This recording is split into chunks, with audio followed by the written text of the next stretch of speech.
And at long last, I got a hold of the Nemesis. And there she is on the turntable. And this is the reason why we all get this, is for this ship right here. It's nice to see you got Thundercracker off in the wind there. You got Ramjet. Looks, actually, no, wait. That's Thrust. That's Ramjet. Sorry about that, guys. The Ark and the Nemesis going at it above Earth and getting ready to crash land 4 million years ago in the past and setting off the epic, thing of Transformers and Beast Wars, and really just these always have like a preview of things to come. So this is like probably the reissue, and then that little Legends thing, itty bitty thing. But why did we not get the absolute true G1 Seekers, or is that just something that's getting ready to come out in the Age of Primes? We'll see. This is the year 2025. I missed this in the summer of 2023. Here she is on the side of the box in her glory. The back of the box, all the stuff and things that she can do in 36 steps. Really, really big. You can connect those bases together. You can do that and get a third-party stand because Hasbro's cheap like that. There's the old one sheet from Evolution. Like, late to the party, man. You can do the QR code if you want, and or pause and scan there, because you will not find that ever in the store. Did anybody ever find this in the store? I doubt it highly, but I like to do that all the same. And I just like to say a big what to the people that sold this to me. I don't want to disclose that. Thank you again, though, for shipping fairly quickly for the price I got it for. All that said and done, you aftermarket vampires absolutely suck. That said, let's get her open, get her out of the box, and see how cool she really is. And now for a huge what's in the box. There she is in the box, all compartmentalized. That's what the nose cone was encompassed in. All this crap is down in there, so we're going to get it undone. Rectangular, boxy. That's what it all looks like when it's out there on the table with set instructions. Let's continue.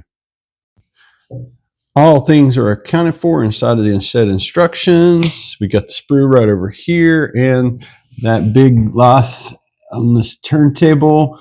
I'm going to take a quick spin. That's how it looks out of the box, all unboxed, and some assembly is required. Let's get to it.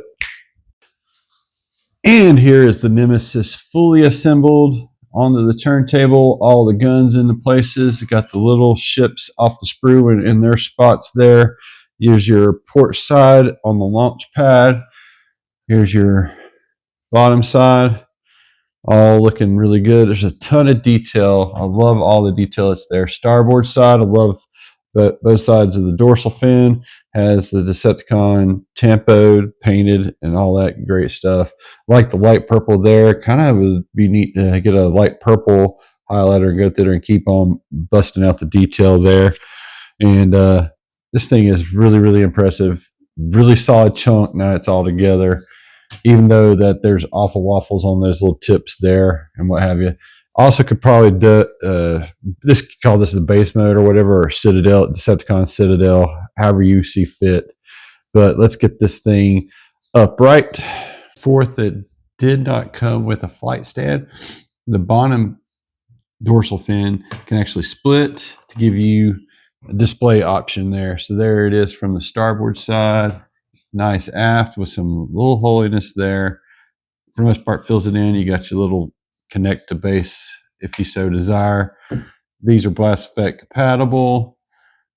You can take and fold those fins in if you desire. The port side looks really, really awesome. I don't know why these guns on each side have to be where they're at. You got some stabilizers here toward the front. You got the bridge, or is that the bridge? Anyway, command tower, if you will. And these things do articulate as you see fit. And this is a really, really awesome piece to finally have it in hand. There's your life imitating box art, imitating life, as good as I'm going to get it right here. Except I'm going to probably end up getting Larkin's stand because he does excellent work with his Etsy. I've only got 3 negatives for this ship mode, and it's this hollowness when you have to open it up, no flight stand. This piece is busted, and finally, this right here keeps splitting open. No matter what you do, it'll just, with time and with play, it just You can shut it and then it'll pop back open by itself. But this on a $200 figure initially, and this is broken right out of box, uncalled for, Hasbro. You really, really are losing me as a consumer that has spent a ton of money with you over the years. And that might be something, I don't know. I know you guys are hurting, but you don't even watch my stuff anyway. That said, let's get it on into robot mode. And while she's not totally perfect in robot mode, she is pretty impressive to have in hand. Solid, even though it looks thin there. A knee eyesore aside, I mean, it's pretty impressive package altogether. Let's take a spin around the turntable and take a look at the side profile. I mean, wow, huge, big. Love this. Love this. This is probably one of my favorite Titans. It's a lot of fun to transform back and forth outside of its broken back piece there. That's showing you from when it was in ship mode there. The awful waffles are there. I wish somebody would help us fill in the blanks, but at the same time, keep it to where you can close the stuff up like it's supposed to. But because, I mean, I think that for the price at $200, that's an oversight that and an eyesore there. But all the same, very impressive. We've got the Ark that transforms into a giant robot. We've got the Nemesis transform into a giant robot. The articulation, she gets in the way of herself, but you can move stuff in and out of the way.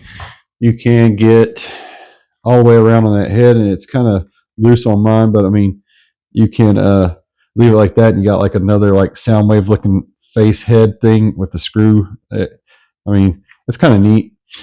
It has light piping, but I don't have a backlight source as we're in Snowmageddon outside right now. And then we've got these wings that can go back like this out of the way, so you can get all the way around if you desire. These top parts will get in the way. It's got a neat joint there. You can go back and forth here, kind of like have a shield there.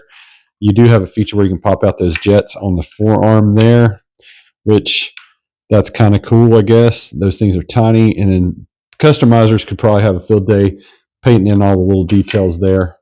She does that on both arms. You got wrist swivel, fingers should have been separate and being able to do things, but you can't.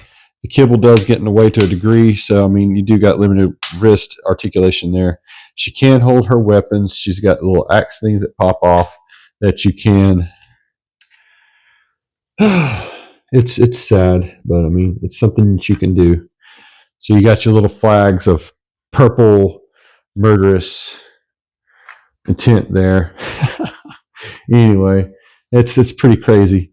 That's so laughable all in itself there. I'm gonna go stick that back up here now, and that's where those will stay on my Nemesis and what have you. Getting back to that, you got all the way around at the waist. If you desire, you can get that kind of stuff. You can get an impressive spread once you get the arms up out of the way. So she can go full Van damage. She can't get quite the Mr. T because of the way that does, and it's just really funky. Oh, be careful because it will pinch the schnoz out of you. You can get upper thigh swivel on a ratchet, clickety clackety. You got really rough. You get 90 at the knee.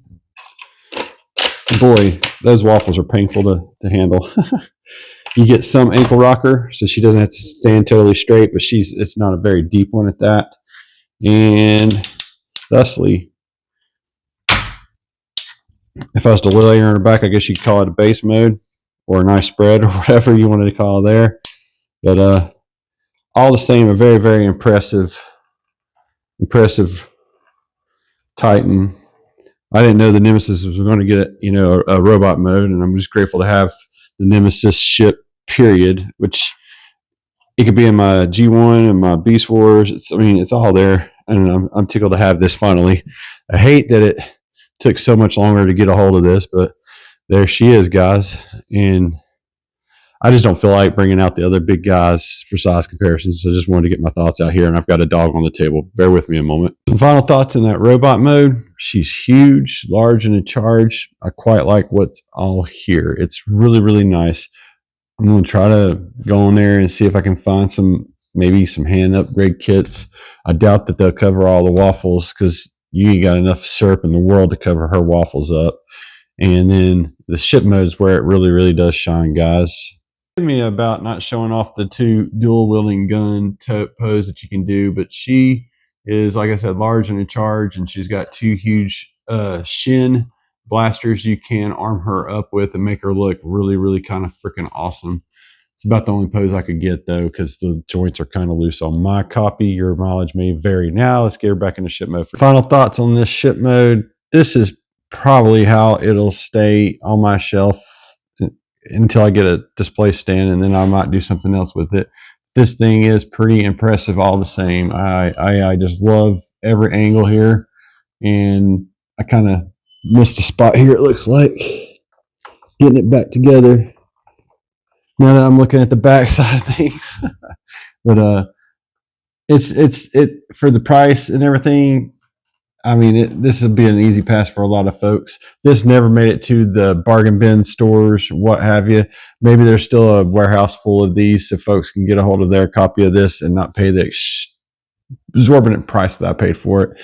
But, you know, like I said, to you aftermarket salespeople, you guys totally suck. I just really, really say for completionists or fans, go ahead and grab it if you want to, that kind of thing, or wait just a bit longer. Maybe they'll be out there, but I don't know. I just couldn't wait no more. I wanted this. I'm glad I got it.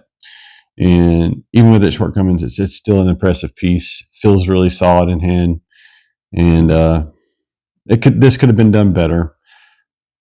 Is my bottom line, especially for the price. No flight stand.